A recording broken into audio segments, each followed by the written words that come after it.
कितने आदमी थे। ये डायलॉग बहुत फेमस है, सभी को पता है। शोले पिक्चर में इस डायलॉग में अपनी आवाज अमजद जी ने देकर के इस डायलॉग को अमर बना दिया है। सो उनकी ये डायलॉग तो हिंदी में है, लेकिन अगर हमें इसे इंग्लिश में बोलना पड़े तो हम कैसे बोलेंगे? तो आज की वीडियो में हम जानेंगे इस तरह के सेंटेंसेस जहां पर हमें किसी चीज की गिनती बतानी होती है, उसे हम अंग्रेजी में कैसे बताएंगे। चलिए आगे बढ़ते हैं। आगे बढ़ने से पहले आपसे रिक्वेस्ट करेंगे, वीडियो को बिल्कुल भी बीच में जो है स्किप मत कीजिएगा, क्योंकि मैं बहुत सारी ऐसी चीज़ें आपको बताने वाली हूँ जो आपको अपने डेली लाइफ में बहुत काम आने वाली है। तो चलिए पहले शुरू करते हैं। तो यहाँ पर जो सेंटेंस है वो है कितने आदमी थे। आप अगर ध्यान दें तो हम इसे गिन सकते हैं, क्योंकि यहाँ पर लोगों की बात हो रही है। तो वहां पर आपने आंसर में भी अगर सुना होगा, फिल्म में उन्होंने बताया था सरदार दो। तो सबसे पहले इसको हम कैसे बनाएंगे? तो इस तरह के सेंटेंसेस जहां पर हमें किसी चीज को गिनकर बताना होता है, वहां हम इंग्लिश में मैनी का इस्तेमाल करते हैं।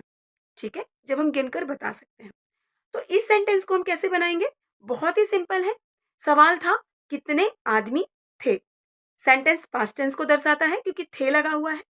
तो हम बनाएंगे how many men were there. ठीक है। अब यहां पर अगर दूसरी कोई और सेंटेंस हम ले लेते हैं, अगर मैं सिंपल सा एक सेंटेंस लूं, कितने चेयर थे, तो how many chairs were there. कितने कलम थे, how many pens were there. So अगर आप ध्यान दे रहे हैं तो यहाँ पर मैं कलम को गिन सकती हूँ, यानी कि मैं पेन को काउंट कर सकती हूँ, 1 2 3 4। चेयर्स को भी काउंट कर सकती हूँ। इंसान में जैसे कि वहां पर डायलॉग में था आदमी लोग, तो हम लोगों को भी 1 2 करके काउंट कर सकते हैं। तो इस तरह के सेंटेंसेस जहां हम गिन सकते हैं, हम मैनी का इस्तेमाल करते हैं। अब आते हैं एक और सेंटेंस पे। चीनी कितनी है, यानी कि शक्कर कितनी है।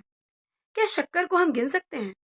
तो फिर यहाँ पर अगर जैसे हम कभी पूछते भी हैं कि आप शक्कर कितनी लेंगे, ठीक है, तो क्या how many sugar do you required, क्या हम ऐसा बोल सकते हैं? अगर हम ऐसा बोलते हैं तो ये बिल्कुल गलत होगा, क्योंकि चीनी गिनी नहीं जाती। तो फिर इस तरह के सेंटेंसेस में हम क्या लगाएं? तो आप बिल्कुल चिंता मत कीजिए, मैं हूं आपके साथ, और यहाँ पर आपको लगाना है मच। क्योंकि जिस चीज को हम गिन नहीं सकते, तौल सकते हैं, नाप सकते हैं, उसको वजन करके बता सकते हैं, वहां पर हम लगाएंगे मच। तो जैसे कि अगर मैं आपको ग्रामेटिकल रूल्स में बताऊं, काउंटेबल नाउन्स और अनकाउंटेबल नाउन, दो तरह के जो नाउन होते हैं। काउंटेबल मीन्स जहां पर हम गिन सकते हैं, जैसे कि काउंटेबल नाम से ही पता चल रहा है, तो यहां पर आप हमेशा मैनी लगाइएगा। और अनकाउंटेबल नाउन जिसे हम गिन ना सके लेकिन तौल सके, जिसको नाप सके, वहां पर आप हमेशा मच लगाइएगा। बट हमेशा एक कंफ्यूजन रहता है, जो लोगों के साथ नहीं, मेरे साथ भी था। मैं आपको आज क्लियर करने वाली हूँ, क्योंकि मैंने आपको बताया था कि मैं ऐसी चीजें आपको बताऊंगी जो डेली लाइफ में आपको बहुत काम आएगी। अब यहाँ पर सवाल आता है, अगर आपके पास किसी ने पूछा कितना मनी है आपके पास, तो मनी के आगे आप मच लगाएंगे या फिर मनी लगाएंगे? सोचकर बताइए। तो मनी के आगे कभी भी आप मैनी मत लगाइएगा, क्योंकि ये ग्रामेटिकल एरर है। क्योंकि मनी, आप 1 मनी, 2 मनी, 3 मनी, 100 मनी नहीं कर सकते। इसलिए आप too much money I have, या फिर आप बोल सकते हैं मोर मनी आई हैव। अगर आप किसी के साथ कंपेयर कर रहे हैं तो बोल सकते हैं कि I have more money than him, उससे ज्यादा मेरे पास पैसे हैं।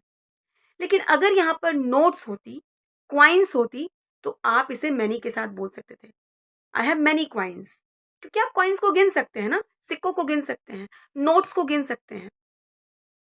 इसी तरह से कैश, किसी ने आपसे पूछ लिया कि भाई तेरे पास कितना कैश है, या फिर आपके पास कितना कैश है, तो आप कैश को गिनकर नहीं बता सकते ना। 1 कैश है, 2 कैश है, 3 कैश है।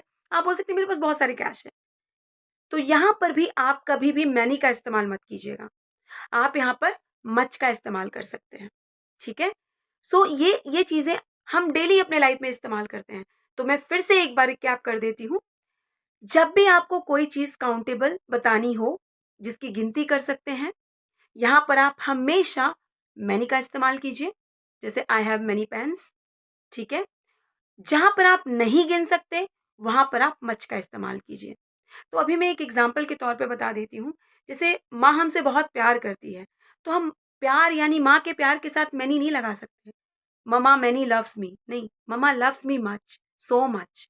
ठीक है। क्योंकि मम्मी के प्यार को हम गिन कैसे सकते हैं, और प्यार गिनी नहीं जा सकती, एहसास की जा सकती है। उसी तरह से अगर मैं बोलूँ कि आप मेरे सब्सक्राइबर जो हैं वो मच सब्सक्राइबर, नहीं, सब्सक्राइबर मच नहीं हो सकते, मैं सब्सक्राइबर को गिन सकती हूँ, तो मैनी सब्सक्राइबर हो सकते हैं। ठीक है? मैं आशा करती हूँ कि मैं आपको ईज़ी वे में बताऊँ। जैसे भी मेरे पास मेरे जो फिंगर्स हैं, मैं इसको मच फिंगर्स नहीं बोल सकती, क्योंकि मैं इसे गिन सकती हूँ, ये काउंटेबल है। I have many fingers, I have 10 fingers. ठीक है? सो जिस चीज़ को हम गिन सकते हैं, वहाँ पर मैनी लगाइए। जहाँ पर हम नहीं गिन सकते लेकिन नाप सकते हैं, मेज़र कर सकते हैं, वहाँ पर मच लगाइए। ठीक है? आशा है कि मैं आपको ईज़ी वे में समझा पाई, और अगर आपको ये वीडियो अच्छी लगे तो प्लीज़ कमेंट कीजिएगा। अगर आपको नहीं अच्छी लगे तो प्लीज़ ज़रूर कमेंट कीजिएगा, ताकि मुझे पता लगे कि मैं कहाँ पर आप इस अब इस मतलब मैं कहाँ पर इसको और बेटर कर सकती हूँ। ठीक है? सो अब तक के लिए बस इतना ही।